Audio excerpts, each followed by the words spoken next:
नमस्कार, मी Narendra Panditrao. Raghavendra fertilizers private limited या आमच्या चॅनलवर आपले स्वागत आहे. मागच्या 2 भागामध्ये आपण जमिनीचे आरोग्य आणि जमिनीचे माती परीक्षणाचे विविध घटक याबद्दलची माहिती घेतली. या आम्ही सुरू केलेल्या उपक्रमाला आपल्याकडून चांगला प्रतिसाद मिळतो, याबद्दल खूप खूप धन्यवाद. कारण एवढ्या अल्पावधीमध्ये जवळजवळ 10-15 हजार लोकांपेक्षा जास्त लोकांनी हे व्हिडिओ बघितलेले आहेत. असाच प्रतिसाद आपण यापुढे द्याल ही अपेक्षा आहे. आज 5वा भाग. आज थोडा वेगळा विषय या निमित्ताने घेणार आहे. जमिनीचं आरोग्य कसं सुधारायचं, जमीन परत पहिल्यासारखी कशी करायची, हा भाग पुढच्या भागात येणारच आहे. पण त्याच्या आधी एक खूप महत्त्वाचा भाग आज घेतोय, तो म्हणजे शेण आणि शेणखतामधला फरक. फार कमी जणांना हा फरक माहीत असतो. हे मी कुठं शिकलो? मागच्या वेळेस मी बोललोच होतो की माझा 200 मशीनचा गोठा होता. तेव्हा मला काहीच माहीत नसल्यामुळं की शेण कुजवायचं कसं हे मला माहीत नव्हतं. मग मी काही शेतकऱ्यांना जाऊन भेटून आलो, ज्यांच्याकडे गुरंढोरं होती, आणि ते शेण कसं कुजवतात हे शिकलो. त्यांनी मला ती पद्धत दाखवली की एक मोठा खड्डा तयार करायचा, त्याच्यात शेणाबरोबर थोडं गवत वगैरे मिक्स करून त्या खड्ड्यामध्ये शेण ठेवायचं, तो नंतर झाकून घ्यायचा आणि साधारण 6 महिने वर्षभराने तो उपसायचा. ज्याला गार म्हणतात किंवा उकिरडा पण काही ठिकाणी म्हणतात. तर या गारीमध्ये शेण टाकायचं आणि 6 महिने वर्षभराने काढायचं, म्हणजे ते शेणाचं शेणखत झालेलं असतं. मग त्याप्रमाणे मी सुद्धा माझ्या गोट्यावर JCBने एक मोठा खड्डा काढला आणि जे रोज शेण निघायचं 200 मशीनचं ते खड्ड्यात टाकायला सुरुवात केली.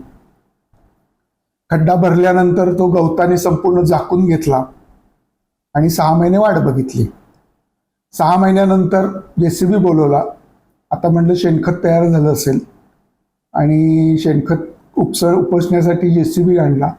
आणि JCBने जेव्हा खड्ड्यातलं शेणखत काढायला सुरुवात केली तेव्हा असं लक्षात आलं की फक्त वरचा 6 इंचाचा थर जो होता तेवढाच कुजला होता आणि आतमध्ये शेण तसंच होतं. तेव्हा लक्षात आलं की शेणखत असं कुजवत नाहीत किंवा असं कुजलं जात नाही. मग तिथून साखर कारखान्यांवर गेलो, जिथं मळी कुजवली जाते, तिथं ती प्रोसेस पाहिली, कशा पद्धतीने कुजवली जाते, त्याच्यावर अभ्यास केला कुजण्याच्या प्रक्रियेवर. त्याच्यानंतर मी माझ्या पद्धतीने शेणखत कुजवायला सुरुवात केली. आज आपण शेणखताचा वापर करता, म्हणजे जमिनीचं आरोग्य सुधारवण्यासाठी शेणखत हे पाहिजेच. पण शेण आणि शेणखतातला फरक समजून घेणं खूप महत्वाचं आहे. आपण आपल्याकडे जनावरं असतील तर गारीमध्ये शेण साठवतो, त्यात कचरा टाकला जातो आणि वर्ष 6 महिन्यांनी ती गार उपसली जाते. मला एक आपल्याला प्रश्न विचारायचा आहे. जेव्हा गारीतलं शेणखत आपण बाहेर काढतो, 6 महिने वर्षभर त्याच्यात ठेवल्यानंतर ते थंडगार असायला पाहिजे ना. मग थंडगार का नसतं? ते बाहेर काढल्यानंतर त्याच्यातून वाफा काय यायला लागतात.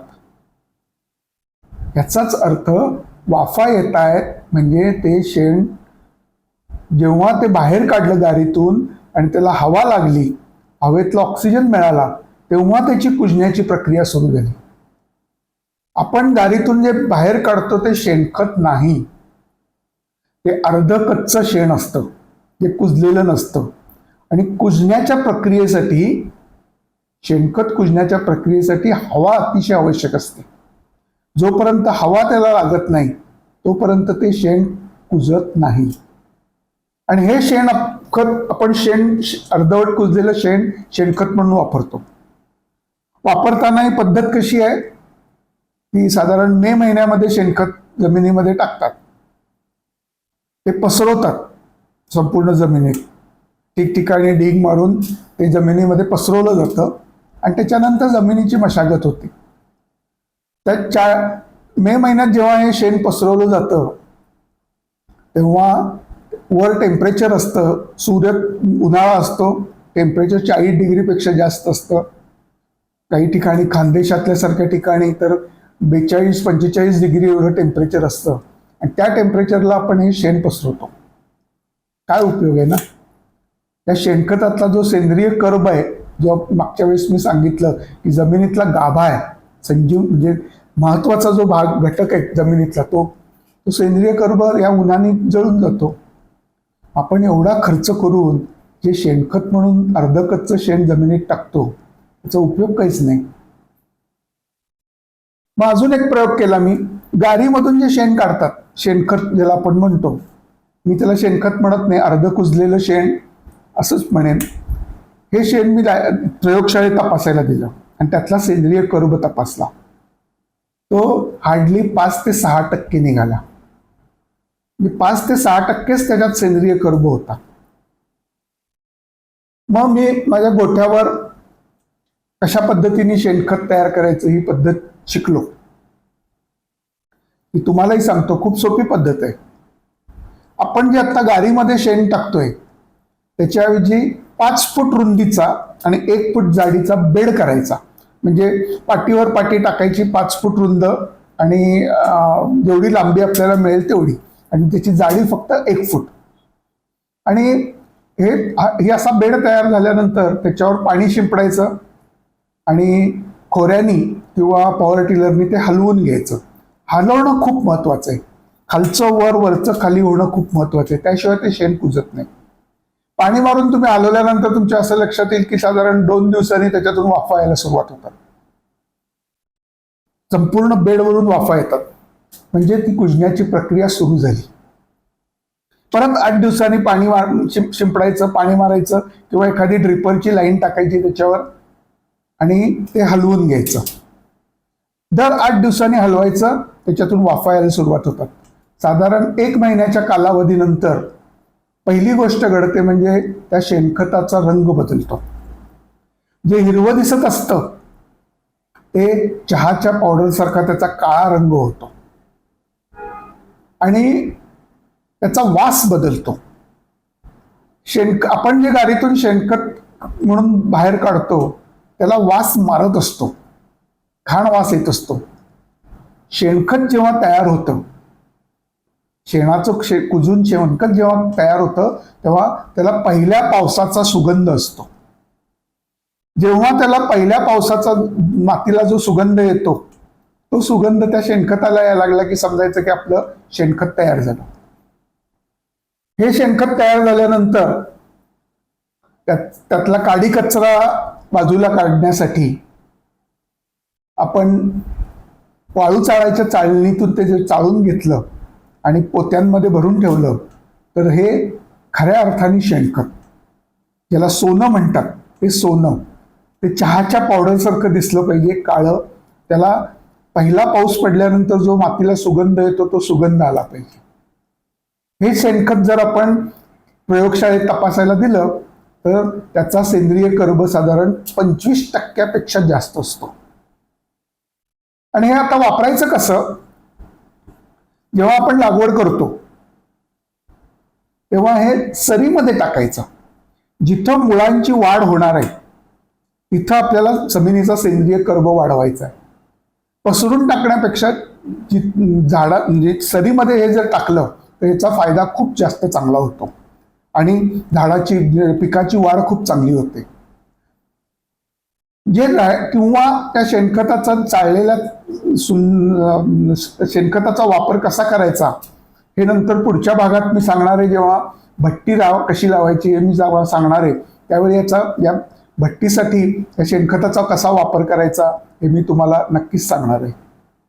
तर हे शेणखत अशा पद्धतीने जर वापरलं तर खरोखर त्याचा फायदा होतो. आपण ज्या पद्धतीने शेणखत वापरतो ते चुकीचं आहे. बऱ्याच भागामध्ये स्वतःचं शेणखत नसतं, स्वतःचे जनावर नसल्यामुळे गार नसते किंवा उकिरडा नसतो. अशा वेळी लोक शेणखत विकत घेतात, ट्रॅक्टरनी किंवा ट्रॉलीनी, ट्रकनी. हे साधारण खानदेशात जबलपूर साईडनी येतं, नाशिक भागामध्ये भिवंडी गोरेगाव इथं ज्या गोठे आहेत तिथं येतं. हे शेणखत नसतं, हे वाळलेलं शेण असतं, हिरव्यागार रंगाचं शेण असतं.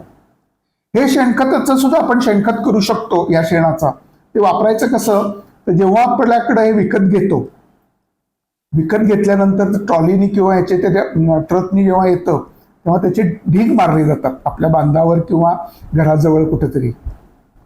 हा जेव्हा ढीग तयार होतो, आपण तयार करतो, त्या ढिगावर भरपूर पाणी मारायचं आणि जेसीबी बोलवून तो ढीग एक दोन हलवून घ्यायचा पूर्ण. परत 15-20 दिवसांनी त्याला भरपूर पाणी मारायचं आणि जेसीबीने हा ढीग हलवून घ्यायचा. तुमच्या असं लक्षात येईल की जो ढीग 7-8 फूट उंचीचा होता जेव्हा आपण शेणखत टाकलं, तो ढीग 3 फुटाचाच राहिलाय. म्हणजे त्याची शेणखत होण्याची प्रक्रिया पूर्ण होत आली. आणि हा जेव्हा त्याला सुगंध यायला सुरुवात होईल वास मारण्याच्या ऐवजी, तेव्हा आपण समजावं की शेणखत तयार झालं. हे शेणखत चाळून घ्या आणि हे सोन्यासारखं शेणखत सरीमध्ये टाका. झाडाची मुळं जिथं वाढतात, पिकाची मुळं जिथं वाढतात त्या भागात टाका. अशा पद्धतीने जर तुम्ही शेणखताचा वापर केला तर खूप चांगला फायदा होऊ शकतो. सर्वप्रथम शेण आणि शेणखतातला फरक समजून घेताना आपण ज्या पद्धतीने शेण वापरतो, शेणखत, आज हुमणी किंवा इतर बुरशीजन्य रोग जे आहेत पिकांना मिळणारे, हे कुठून येतात, तर या न कुजलेल्या शेणखतातून येतात. यासाठी शेणखत कुजणे हे खूप आवश्यक आहे. तर तुम्ही म्हणाल ही सगळी प्रोसेस खूप अवघड आहे, शेणखत कुजवणं. असं म्हणलं तर खूपच सोपं आहे. गारीतमध्ये वर्षभर टाकण्यापेक्षा 1 महिन्यात तयार होतं. हे कुजवून केलं तर खूपच चांगलं. पण शेणखत मिळत नाही, खूप महाग आहे. ह्याच्यावर पर्याय काय? ह्याच्यावर पर्याय म्हणून आम्ही वृंदावन NPK बुस्टर म्हणून खत डेव्हलप केले, जे शेणखताला पर्याय आहे. शेणखत चांगलं का? शेणखत 1 नंबर. 24 कॅरेट सोनं म्हणजे शेणखत. पण 24 कॅरेटचं हे सोन्यासारखं शेणखत उपलब्ध नसेल तर काय? मग आमच्याकडे त्याचा 22 कॅरेट सोन्याचा एक खत उपलब्ध आहे, ते म्हणजे NPK बुस्टर. त्या NPK बुस्टरमध्ये प्रेसमड जे असतं ते पूर्णपणे कुजवलेलं असतं. हे खूप महत्वाचं. नंतर त्याच्यामध्ये ते कुजवून चाळून त्यातला सगळा काडी कचरा काढला जातो. त्याच्यामध्ये 4 ते 5 प्रकारचे जीवाणू आम्ही मिक्स करतो, जसे की PSB, KMB, व्हॅन, ॲसिटोबॅक्टर यासारखे जीवाणू त्याच्यात मिक्स करतो. आणि मुळाची कार्यक्षमता अजून वाढण्यासाठी त्याच्यात आम्ही पोटॅशियम ह्युमेट किंवा ह्युमिक ॲसिडचा सुद्धा मोठ्या प्रमाणावर मिक्स करतो. अशा पद्धतीने आम्ही 40 किलोची NPK बुस्टरची बॅग तयार केली आहे, जी शेणखताला पर्याय आहे. साधारण जी लॉंग ड्युरेशन क्रॉप्स आहेत, म्हणजे ऊस, केळी, पपई यासारखी जी 1 वर्षभर चालतात, त्याच्यासाठी आपण जर एकरी 1 टन या NPK बुस्टरचा वापर केला तर त्याचा शेणखता इतकाच फायदा होतो किंवा आपण वापरत असलेल्या शेणखतापेक्षाही अधिक फायदा होतो. आणि शॉर्ट ड्युरेशन जी क्रॉप्स आहेत, म्हणजे 3 महिन्याची, 4 महिन्याची, याला साधारण तुम्ही 10 पोती म्हणजे 400 किलो एकरी NPK बुस्टरचा वापर करू शकता. पण मी NPK बुस्टर प्रमोट करणार नाही. माझी आपल्याला विनंती आहे की आपलं स्वतःचं शेणखत स्वतः तयार करा. पूर्वी जसे मी मागे बोललो की प्रत्येक शेतकऱ्याची घरी फॅक्टरी असायची खताची, तशी आपण स्वतःची शेणखत हे स्वतः तयार करा किंवा विकत घेतलेलं शेणखत हे कुजवून मग वापरा. मी सांगितलं त्याप्रमाणे वापरा. वापरून बघा, याचा अनुभव घ्या आणि तुम्हाला लक्षात येईल की आपण वापरत असलेलं शेण आणि शेणखत यात किती फरक आहे आणि आपल्या उत्पादन वाढीमध्ये किती फरक पडतो किंवा जमिनीचं आरोग्य सुधारण्यासाठी किती फरक पडतो. पुढच्या भागामध्ये आपण जमिनीचा सेंद्रिय कर्ब वाढवण्यासाठी निरनिराळे जे उपाय आहेत त्याच्यावर तो भाग घेणार आहोत. आज इथंच थांबतो.